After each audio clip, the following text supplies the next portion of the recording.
Corporation की सभी वरिष्ठ नेतागण, विधानसभा के नेतागण, पत्रकार साथीगण, मित्रों, मेरे लिए और कुछ विषय रहे कि अपने भारतीय जनता पार्टी के प्रत्याशी श्री असीम गोयल जी यहाँ से चुनाव लड़ रहे हैं। हमारे विनोद शर्मा जी यहाँ पर जो कि बहुत एक इस प्रकार के प्रभावी व्यक्तित्व हैं, तो इनका समर्थन आज मिला है और हम सब लोग मिल करके न केवल अम्बाला शहर बल्कि जो कि शक्ति रानी जी जो यहाँ की मेयर हैं वो भी भारतीय जनता पार्टी में शामिल हुई हैं और वो भी कालका से चुनाव लड़ रही हैं।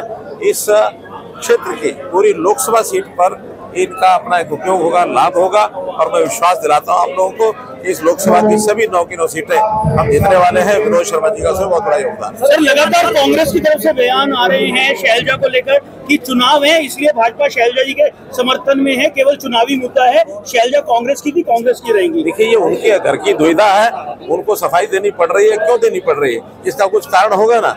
आखिर तो और किसी के बारे में सफाई नहीं देनी पड़ रही, उनको इनके बारे में सफाई देनी पड़ रही है। इसका मतलब आप समझ सकते हैं कि अंदर क्या पक रहा है। कांग्रेस के तमाम नेता जो 2 लाख नौकरियां हैं उनको लेकर बोल रहे हैं। कोई कहता है हर गांव का कोटा दिया जाएगा, कोई शहर का कोटा, कोई कहता है सिर्फ आप अपना रोल नंबर दे दीजिए, नौकरी मैं लगवाऊंगा। जिस बात को लगातार हरियाणा का युवा भुगत रहा था कांग्रेस के समय में और जिसमें से हमने उनको बाहर निकाला और आज एक पढ़ा लिखा युवा, उसका जो टैलेंट है वो बाहर आ रहा है, उसकी योग्यता बाहर आ रही है।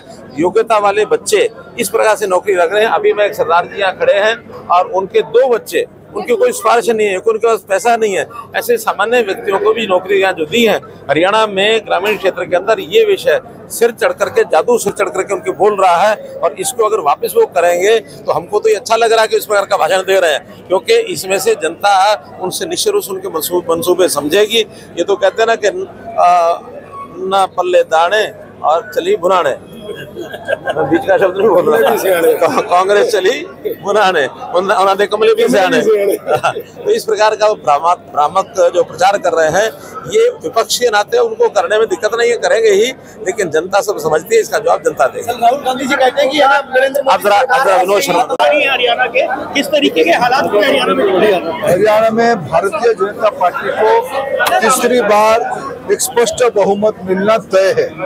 कांग्रेस पार्टी जिस प्रकार की मुद्दे को सामने ला रहा है, हम आरक्षण बंद करेंगे, उनकी पार्टी के वरिष्ठ दलित नेताओं को अपशब्द कहना और विशेष करके जो प्रमुख मुद्दा है वो चाहते हैं बिना योग्यता के नौकरी दिया जाए, खर्ची के साथ नौकरी दिया जाए, पैरवी पे नौकरी दिया जाए। हरियाणा के नौजवान उसके खिलाफ मत देगा, ये दीवारों में स्पष्ट लिखा दिखता है। बिना खर्ची बिना पर्ची में हम नौकरी देना चाहते हैं, योग्यता के आधार पर नौकरी देना चाहते हैं, वो भ्रष्टाचार बढ़ाना चाहते हैं। हरियाणा की जनता उनको मुंह तोड़ जवाब देगी। तो मेरा सिर्फ कहने का मतलब ये है कि अगर शैलजा ने मुख्यमंत्री बनने का दावा अपनी पार्टी में पेश कर दिया तो क्या जरूरत थी उसको ऐसे ऐसे नाम से पुकारने की, ऐसी ऐसी बातें कहने की, ऐसे ऐसे अपशब्द बोलने की। महज इसलिए कि उसने मुख्यमंत्री बनने का दावा पेश किया, क्या उसका हक नहीं है?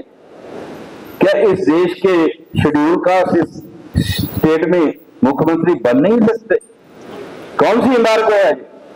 ये मानसिकता है पार्टी की। मैं यहां पे आके कहना चाहता हूं कि ये कांग्रेस की मानसिकता है कि वो नहीं देख सकते, वहां के नेता ये नहीं देख सकते कि कोई भी गरीब,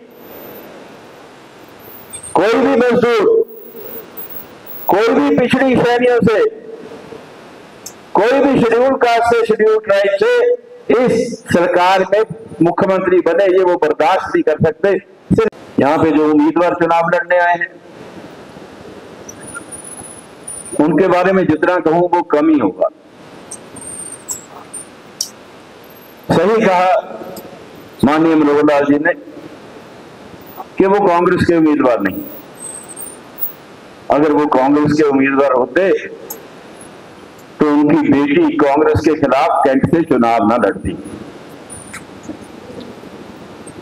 उनकी बेटी का कांग्रेस के खिलाफ चुनाव लड़ना इस बात को इंगित करता है, इस बात की तरफ इशारा करता है कि ऊपर के मुखौटे से फायदा लेने के लिए कांग्रेस का लबादा हो रहा है अंदर से उनके मन में कुछ और ही। और इसका पता भी आपको है, पिछले 5 वर्ष में कितनी पार्टियां वो बदल चुके हैं, ये भी आप जानते हैं।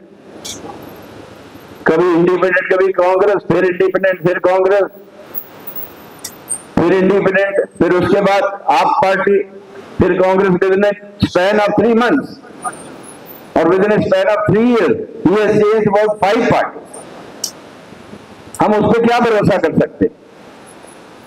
किसकी हिमायत करेंगे वो? कौन नहीं जानता इस बात को कि 2 किस्म की राजनीति करते हैं हो सकते। एक तो गांव में सरदारी एक आदमी को दे दी, जो काम करना है उससे पूछ के करो, जो वो कहेगा, जैसे कहेगा वैसे काम करना पड़ेगा। दूसरा, जिसको भी उसका आदमी बोल देगा भी इसको उधर करा दो, उधर करा देगा, थाने में करा देगा। क्या आप भूले हुए हैं? आप इससे सहमत हैं? आपको पता है ना इस बारे में क्या राजनीति है? हाथ खड़े करके बता दो क्या राजनीति है। ऐसी राजनीति है ना। तो ऐसी राजनीति में हम शांति से कैसे रह सकेंगे, इसका फैसला आपने करना है। जो मान सम्मान आदरणीय पंडित विनोद शर्मा जी के समय में इस पार्टी ने मिला, वही मान सम्मान आपका भारतीय जनता पार्टी के अंदर होगा, मैं उनसे विश्वास दिलाता हूँ। और आज एक बहुत बड़ा समर्थन ही नहीं, एक बहुत बड़ा हौसला भी आज इस दिन पूरे चुनावी मुहिम को यकीनन रूप से मिला है। और मैं केवल कार्यकर्ता साथियों से निवेदन करूंगा, मैं कोई भाषण देने के लिए खड़ा नहीं हुआ, एक अपील करनी थी कि हम सब लोग एक मुट्ठी बनाकर आज से ही इस समर के अंदर जुड़ जाएं। वो दिन दूर नहीं कि 8 तारीख को विजय पताका आपके इस पसीने से जो आप नई गाथा लिखने जा रहे हो, विजय पताका हमारा शहर में भी और पूरे हरियाणा के अंदर भी भारतीय जनता पार्टी की तीसरी बार सरकार बनेगी। इतनी बात कहते हुए एक बार मैं 2 नारे लगाऊंगा, उससे पता चलेगा कि हम सब की मुट्ठी एक हुई है। और विरोधियों के लिए वो मुट्ठी उनकी छाती के ऊपर एक जबरदस्त पंच की तरह बननी चाहिए।